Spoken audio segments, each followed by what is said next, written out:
नमस्कार दोस्तों, जय जोहार। मैं कौशल तिवारी और बिहनिया संझा में आपका स्वागत है। 2021 और 2022 में हुए पीएससी की भर्ती परीक्षा को लेकर चल रही जांच क्या भाजपा नेताओं के गले तक पहुंचेगी? दरअसल जो पूरा मामला अब खुलकर सामने आने लगा है वह बेहद ही चौंकाने वाला है। सीबीआई के मुताबिक इस पूरे भर्ती घोटाले में पीएससी 2021 पेपर लीक हुआ है। तो क्या अब 2021 की जो भर्ती परीक्षा है उसे रद्द की जाएगी और उसके साथ ही 2022 की भी परीक्षा रद्द कर दी जाएगी?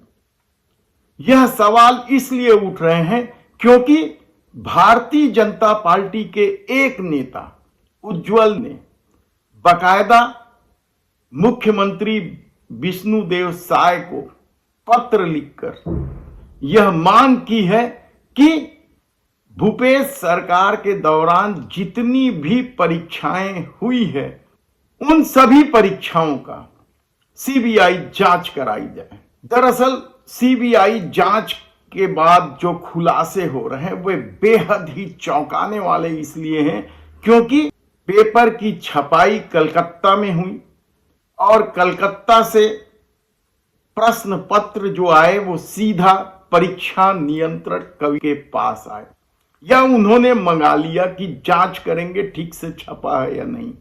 और उसके बाद का जो खुलासा सीबीआई ने किया है वह बेहद ही चौंकाने वाला है। उसमें से कुछ प्रश्न पत्र 4 लोगों को दिए गए। इसमें एक पीएससी के अध्यक्ष टामनलाल सोनवानी के भतीजे का भी नाम है। इसके अलावा इस पूरे लीक खेल में, भर्ती परीक्षा के प्रश्न पत्र लीक के इस पूरे खेल में परीक्षा उप नियंत्रक ललित गणवीर का भी महत्वपूर्ण रोल पाया गया है। दरअसल जो संपत्तियां मिली है अध्यक्ष की, परीक्षा नियंत्रक की, परीक्षा उप नियंत्रक की, वह बेहद ही चौंकाने वाला है क्योंकि प्रश्न पत्र यदि लीक हुआ है तो निश्चित रूप से प्रश्न पत्र बेचा गया है और दावा किया जा रहा है कि एक एक प्रश्न पत्र 80-80 लाख रुपए में तक बिके हैं। और ये खरीदेगा कौन? जिसमें से एक नाम का तो खुलासा हुआ है बजरंग इस्पात पावर के डायरेक्टर श्रवण गोयल के। उसी तरीके से क्या और भी बड़े लोग शामिल हैं प्रश्न पत्र खरीदने वालों में? क्या अधिकारी वर्ग भी शामिल है? प्रश्न पत्र को बेचे जाने के रकम अलग अलग बताए जा रहे हैं, यानी 80 लाख रुपए तो हाईएस्ट कीमत है, उससे कम कीमत में भी 40 लाख, 50 लाख, 60 लाख, अलग अलग तरह के आंकड़े। और जब प्रश्न पत्र लीक हो चुका था इसका मतलब गरीबों के साथ अन्याय का खेल शुरू हुआ था। और अब क्या 2021 की भर्ती परीक्षा रद्द नहीं कर दी जानी चाहिए? दरअसल सीबीआई को जो इनपुट मिले हैं वह भी कम चौंकाने वाले नहीं। कहा जाता है कि परीक्षा नियंत्रक को भारतीय जनता पार्टी के एक कद्दावर नेता का भी संरक्षण प्राप्त था। तो ललित गणवीर को लेकर हमने बताया कि किस तरीके से राजनांदगांव के दिग्गज 2 भारतीय जनता पार्टी के नेता संरक्षण दे रहे थे, तो रायपुर के भी एक कद्दावर नेता के संरक्षण की बात अब सामने आने लगी है। कौन है वह भारतीय जनता पार्टी का नेता?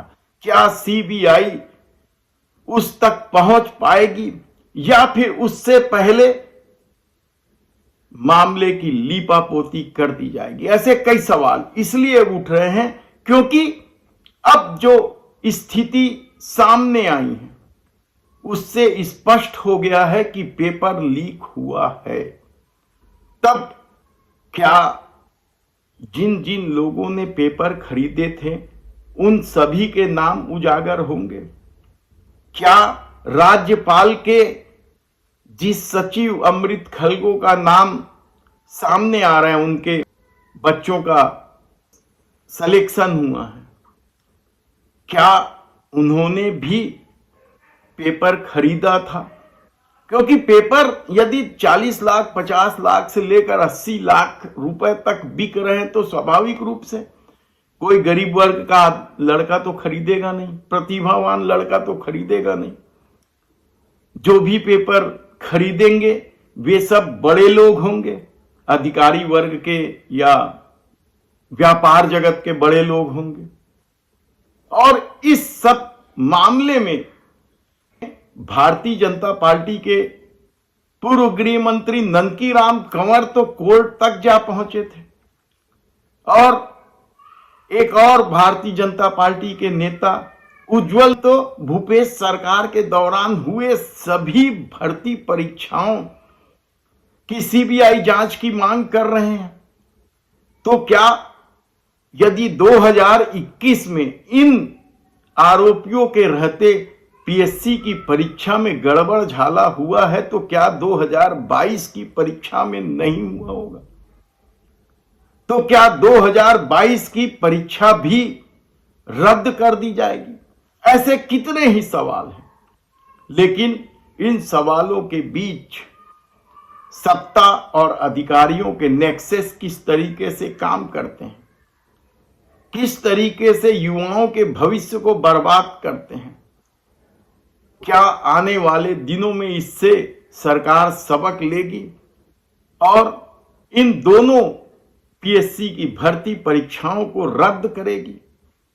देखना होगा, क्योंकि कहा जा रहा है कि यदि भर्ती परीक्षाओं को रद्द किया जाएगा तो उससे सरकार के सामने एक अलग तरह का संकट इसलिए खड़ा हो जाएगा क्योंकि परीक्षा नियंत्रक और परीक्षा उपनियंत्रक या पीएससी के कई पदाधिकारियों को सत्ता का संरक्षण रहा है, और वह कांग्रेस की सरकार हो या फिर भारतीय जनता पार्टी के नेताओं की बात हो।